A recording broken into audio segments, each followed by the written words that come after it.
Hello everyone, it's Shane Kanto, your Wasteland reviewer, and I'm here to review The Dig. And I got an early screening of this new film coming to Netflix, and this is directed by Simon Stone, written by Moira Buffini, based off of a John Preston novel, and it's about the excavation of Sutton Hoo in 1938 when this large boat is found on the property of a very wealthy woman, and she brings in an archaeologist to do the excavation, and there's a lot going on in this film. And that's a tough thing, but in general, I feel like Stone gives this film a very well shot, very well meaning tone to it. It feels like a period piece, and it doesn't do anything particularly adventurous in terms of doing anything particularly outside of the box in terms of presenting a period piece. One thing that does really stick out in this film is the score,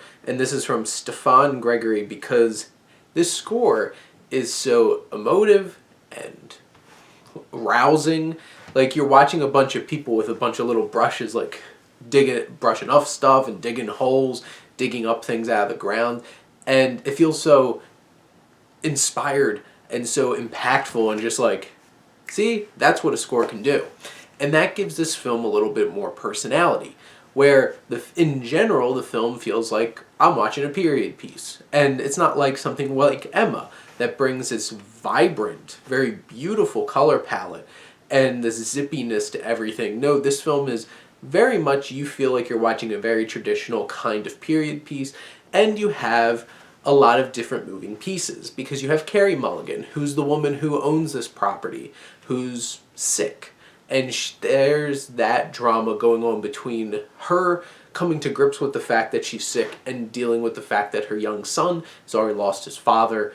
And it has some feelings of like some of those themes that like a Monster Calls spends the whole entire film really building up, and this is just a part of a subplot in the film. And I think that's the biggest thing. They're trying to take on too many different plot threads, too many subplots, because then you have Ray Fiennes, which Carey Mulligan is really good in her performance, as she always is. Ray Fiennes also really good in his performance as this archaeologist who butts heads with the English Museum, British Museum, and you have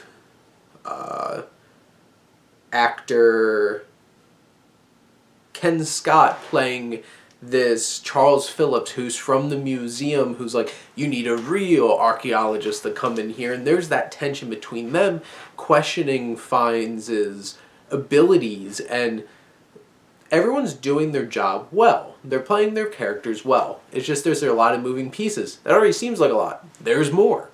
And because you have Ray Fiennes and the tension that he has with his wife in terms of trying to balance something that he really wants to do and what's right versus needing to get paid and supporting his family. You have characters introduced significantly into the film, like Lily James's character, Peggy, Johnny Flynn's character, Rory, who's you have Lily James's character who's helping out with the excavation. You have Flynn's character taking pictures, and they have budding feelings for each other leading up into World War II, and you have all those underlying things.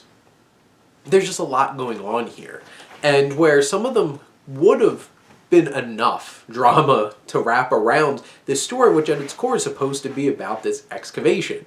It just feels like, well, this wouldn't have been as interesting, so let's spice this thing up. Let's throw in some romance and stuff like that, which I don't feel like this film needed.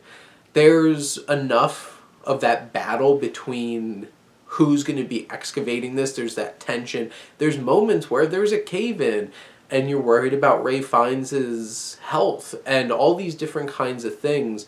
There's so many different aspects of this film that is trying to balance it. None of them really feel like they're fully fleshed out and really grab you and take hold of you. There's definitely some emotional moments, and the actors sell those. But in general, I think The Dig is more of your pretty standard affair. If you like period pieces, especially like British period pieces, I think you'll enjoy this film. If you're somebody who's just like, ugh, it has to be something special, like you have to have like The Favorite, to spice things up, this isn't going to be that. But this is a fine film. It's a well put together, fine film. But those are my thoughts on The Dig. Let me know what you think, and let's talk some movies. But thank you as always for tuning in and supporting your Wasteland Reviewer.